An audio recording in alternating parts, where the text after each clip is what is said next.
Okay, hello everybody. Welcome back to my channel today. I'm Kevin, and today we're back to our Second World War topic. Today we will talk about one of the most famous events one more time in the Second World War. But today, our famous events are not about war, nor is about refugees, nor is about propaganda or entertainment for troops. Today, we will one more time talk about the invention. But it's not just as any regular invention that we talk about in the in the topic in the past about, let's say, just the invention. Today, we will dive deep into a scientist event. And of course, all of us here must have known about the one called Oppenheimer. Yes, today we will talk about his work and, of course, the work of all his college of creating the atomic bomb. So, in the 1930s, scientists working in nuclear physics realized that they could abuse, or you could say, take the advantage of the explosive energy in the structure of uranium and plutonium, which is also, let's say, a chemistry, but it's what man-made into creating an immense explosive weapon.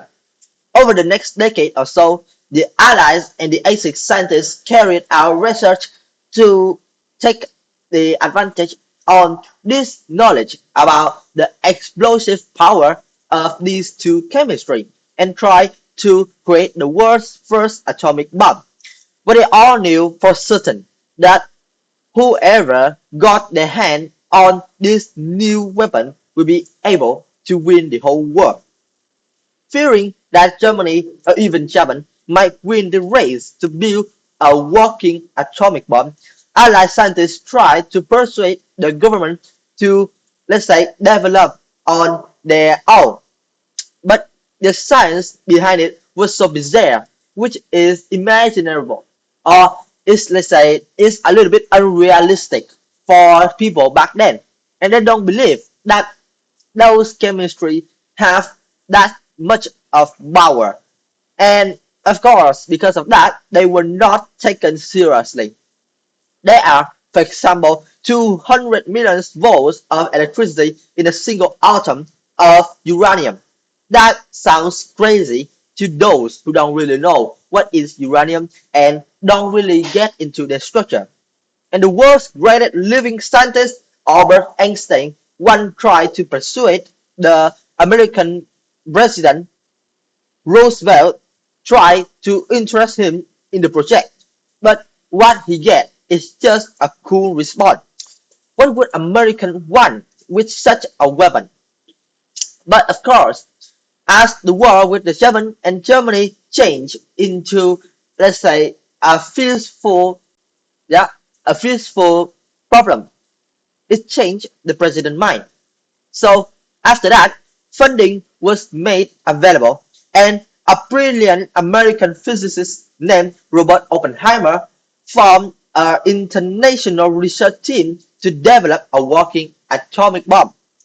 The enterprise was codenamed the Manhattan Project and based in a warren of laboratories in Los Alamos. This is a place in a remote spot in the New Mexican desert.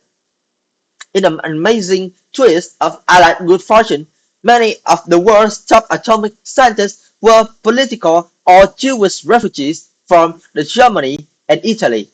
Hitler once gave a speech. If firing or dismissal of the Jewish scientists mean the annihilation of Germany's science, then we may have to do without science for a few years, he claimed.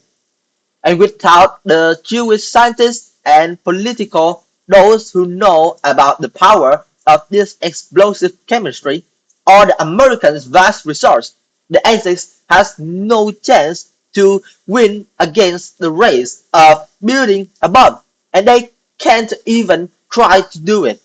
But the Allies didn't know this fact, and because of that, they run like crazy. fearing that Germany one day will surpass them and create let's say disastrous weapons before they could touch it and beat them. Research continued with desperate haste. "Tickling the dragon" was the term scientists used to refer to the dangerous work. Of course, uranium and plutonium are those who are very high in the radioactive. Because of that, how, let's say, during the process of searching and investing in this project, there is very, let's say, there are many kinds and various kinds of problems, even danger for the scientists themselves when they encounter with such dangerous and harmful chemistry with their, let's say, unexplored knowledge or horizon, right? And the Manhattan Project finally blossomed into a business as vast as the American motor industry. Yeah, to tell it must be said that they are just as big as one of the most important things for America to take monies from the world, or to say to make a living. And that is to show how vast and how important this project means to the America and their president. Even though there is, let's say, a majority in size and people who participate in the project, and there are, let's say, over 600,000 people who work in the many kind and many different place of laboratories. Despite these vast sums and number, the project was kept as a secret, and even the vice president Harry Truman didn't know about the agreement between the President Roosevelt with the scientists until he became the next president when Roosevelt died in April 1945. Now we will talk about how the atomic bomb works. So this bomb have two types, and both type each type was created from a different kind of chemistry. First is the uranium, and the second one is plutonium. So the first thing is the uranium bomb.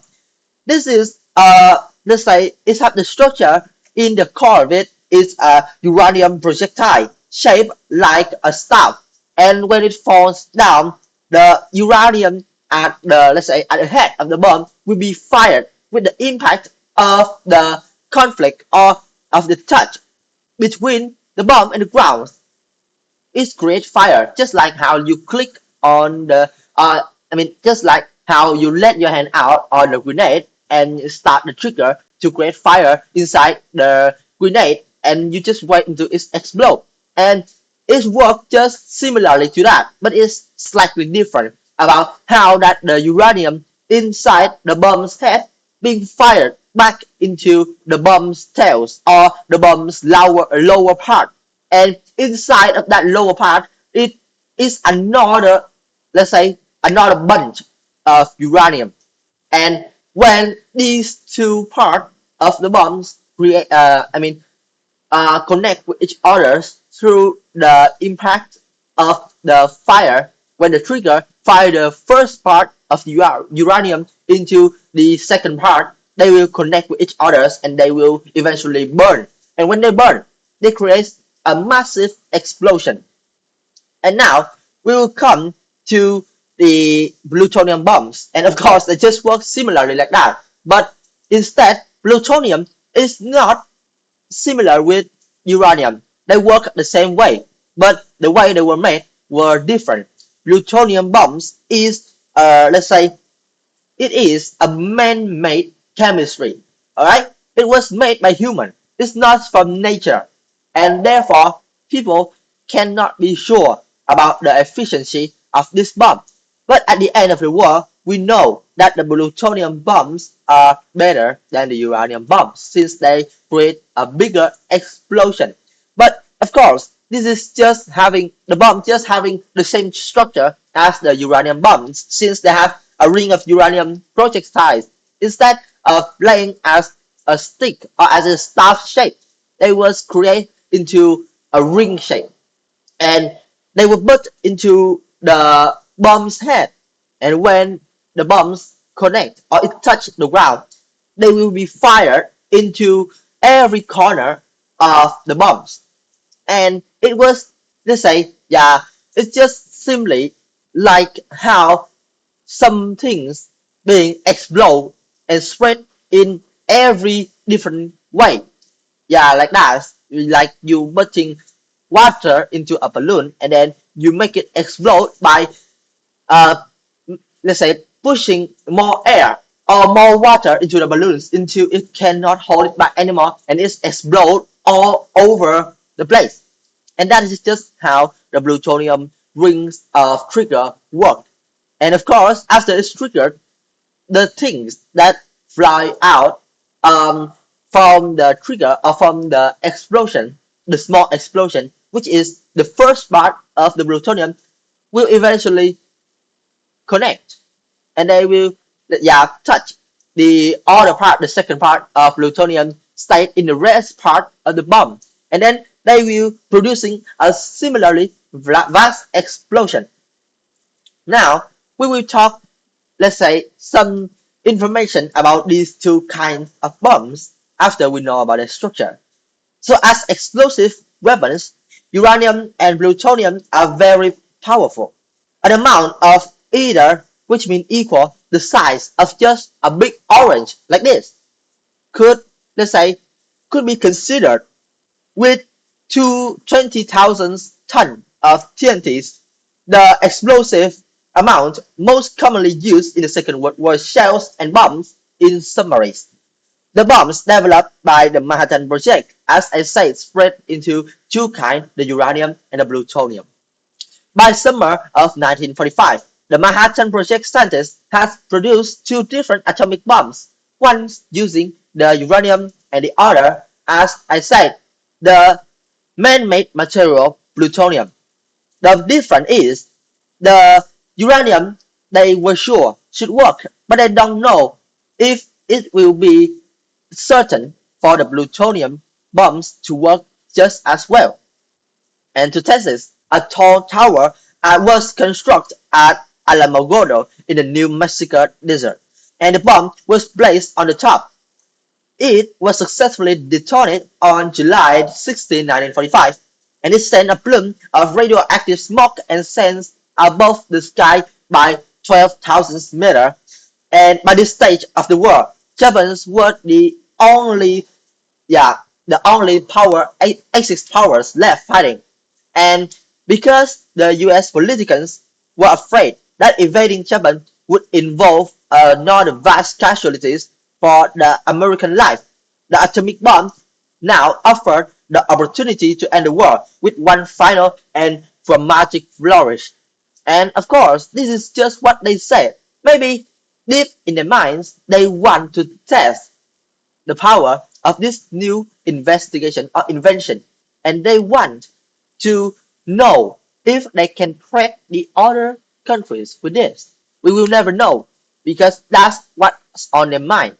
The only things we know that they said they feared for the Americans' life, which is also a good reason to use the atomic bombs. But the cost of using two bombs in Hiroshima and Nagasaki, which we will talk in the topic in the future, or maybe the next topic will is also thousands or even millions life of the Japanese citizens. All right. So that's all I want to talk to you guys today about the Manhattan Project. Thank you for listening, and I think it's time for us to say goodbye. See you in my next video. Bye bye.